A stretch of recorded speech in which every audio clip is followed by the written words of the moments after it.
Сәлеметсіздер мен Құлбетова Ләззат Құлқызы, номер 9-шы Сейілбек Шахаманов атындағы облыстық дарынды балаларға арналған білім инновация лицей-интернатының география пәнінің мұғалімі. Бүгінгі сабағымыздың тақырыптық карталарды оқу. Оқу бағдарламасына сәйкес оқу мақсаты географиялық номенклатура нысандарды кескін картадан көрсетеді. Сабақтың мақсаты географиялық номенклатура нысандарды кескін картадан анықтайды. Ойлау дағдыларының деңгейі талдау. Номенклатура нысандарын анықтайды, талқылайды, жіктейді. Сабақ басында оқушылар түрлі түсті қағаз қиындыларын таңдау арқылы топқа бөлінеді.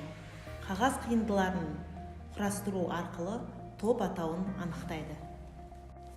Өткен тақырыпты қайталау мақсатында Learning Apps бағдарламасы арқылы тақырыптық картаны сипаттайтын элементтер түрлерін қайталайды. Жаңа тақырыпты анықтау мақсатында оқушылар шифрлау әдісі арқылы тақырыпты анықтайды. Бірінші тапсырмада топтық жұмыс карта сөйлейді әдісі арқылы топтарға көптеген нысан атаулары ұсынылып, әр топ физикалық картадан өз тобына қатысты нысандар номенклатурасын жасап, оны кескін картада белгілеп көрсетеді. Топ жұмысы сабақ барысында берілген бағалау парағына дескрипторлар арқылы бағаланады. Жұптық жұмыс қар кесегі әдісі арқылы жүргізілді.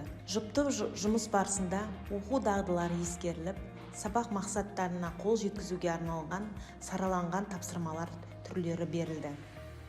Сабақ мақсаты қол жеткізу үшін ойлау деңгейлеріне келетін тапсырмалар жүзеге асырылды. Ойлау дағдысының деңгейлеріне сәйкес оқушылар дүниежүзінің физикалық, саяси, климаттық және Қазақстанның физикалық пайдалы қазбалар картасындағы қосымша элементтерді пайдаланып, кескін картада бейнелеп көрсетті. Жеке жұмыста оқушылар Quizzes платформасы арқылы картадағы нысандардың орнын анықтауға арнайы тест тапсырмалары берілді. Жаңа сабақты бекіту мақсатында оқушыларға сұрақтар беріліп, Қазақстан картасын пазл қиындылары арқылы құрастыру ұсынылды. Сабақтағы рефлексия QR-код арқылы орындалды.